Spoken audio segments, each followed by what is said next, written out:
It's time for Lefties Losing It, and we do talk about MSNBC a lot in this segment. It is the mental asylum masquerading as a news network. We have an embarrassment of lefties losing it riches there. Rachel Maddow, Nicole Wallace, Joe Scarborough, Jen Psaki, and this next guy, Lawrence O'Donnell, who often gets overlooked because, let's be honest, he's quite boring.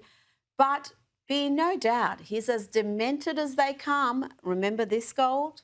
Stop the hammering. Stop the hammering out there. Who's got a hammer? Where is it? I don't know. Where's the hammer? Where's the hammer? Where is the hammer?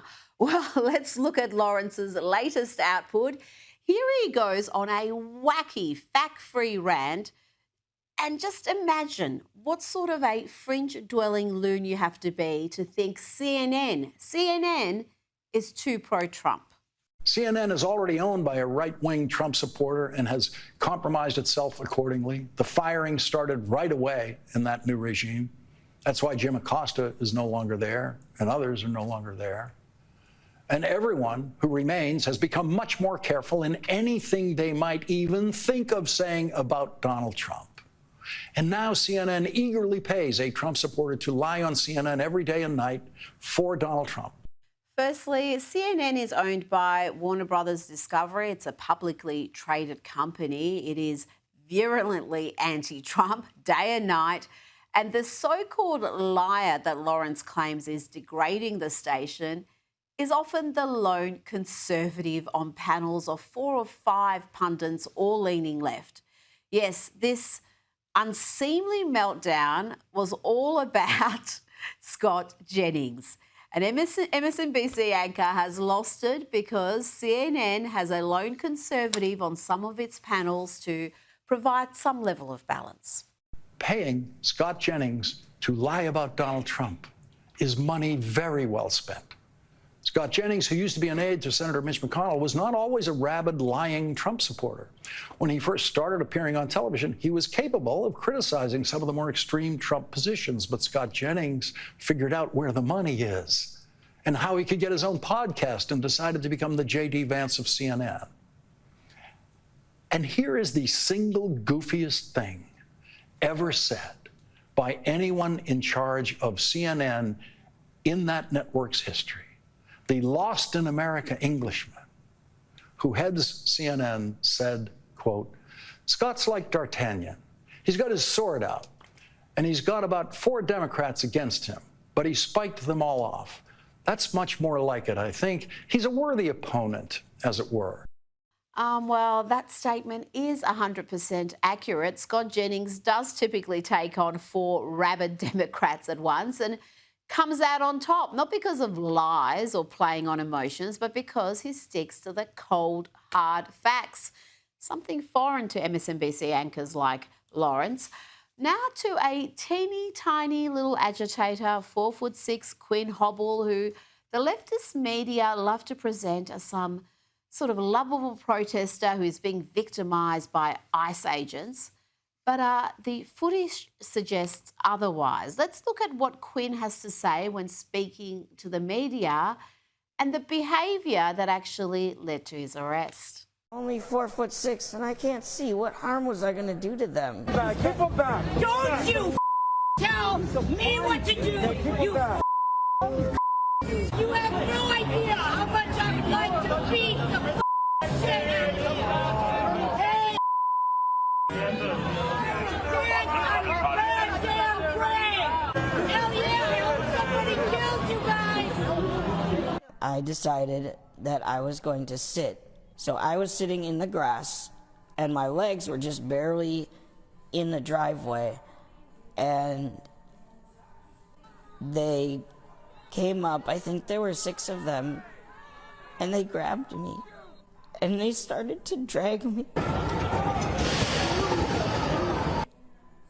across the driveway on the ground. And they put their foot or something on my back, and some part of them on my neck. It was scary. There's nothing in my socks, don't feet are too small. Being dragged across the ground when you can't see what's happening around you. They call Portland a war zone. The only people that's making it a war zone is ICE. Shut up! Shut up! Don't talk! Do not! Let's go back to CNN, and polling expert Harry Enton had more bad news for their Lefty Losing It audience.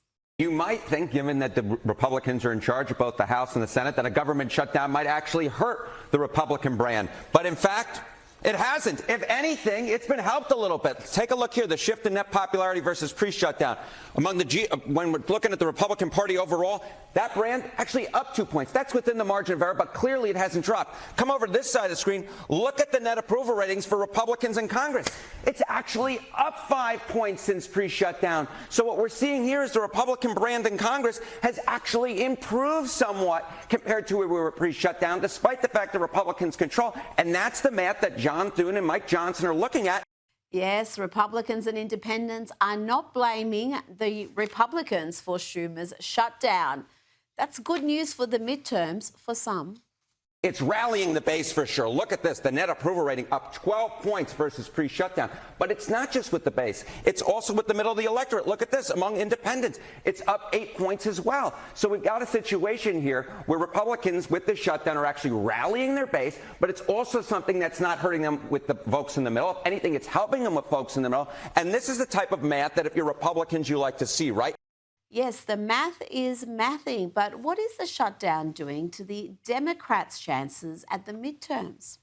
So how do Democrats, how are they positioned right now? Yeah, so, I mean, look, the generic congressional ballot, which traditionally Democrats have done really well on, and if you look at this point back when Trump was president the first time around, Democrats are up 11 points. Look at where it is now. Democrats are ahead, but they're actually only up 3 points. This is, in fact, the worst position Democrats have been on in a generic ballot at this point in midterm when there was a Republican president in the last 20 years. And this is no different from pre-shutdown. So Republicans aren't losing on this metric either. They become more popular, and they're actually in a pretty good position for them historically when it comes to the generic congressional ballot. This is a concerning number for Democrats, are you saying? This is a concerning number for Democrats because it's considerably worse than they traditionally do in midterm elections when there's a Republican president. Harry Enton.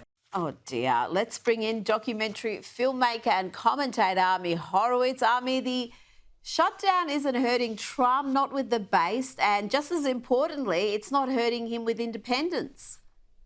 No, it's not. In fact, the Democratic brand is so low that they're actually bucking history. Historically, the government in charge is always blamed for the shutdown, but that's not the case here. This is, I mean, what do you want? The Democrats have voted 13 times to keep the government shut down.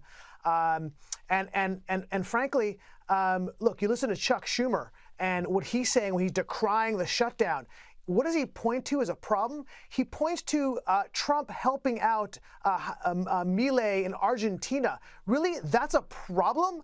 Milei is reshaping the Argentinian economy into a free market economy for the first time as a light to the entire region that they will follow. That's a problem? He talked about Trump dancing in Malaysia. Yeah, he was in Malaysia cutting deals left and right. He was in Asia brokering a peace deal between Thailand and Cambodia that is 100 years old. That's an older conflict than Israel and the Palestinians. Yeah, that's what he's doing, and that's what the Democrats are decrying as a problem with this shutdown. And by the way, the coalition of the Democratic Party, which has been strong so far, is now fraying. There's a federal union that is now telling the Democrats, you guys better stop this soon. This is being a problem for us. And at the end of the next week, 41 million people will stop receiving food SNAP benefits, which is food stamp benefits. By the way, 41 million people on food stamps, that in of itself is a massive problem. That's where we stand right now, Rita. Yeah. Yeah, that is a problem. I think that's something that deserves a national discussion. I mean, there's something very sick in the country when you've got that many people dependent on food stamps to feed their families.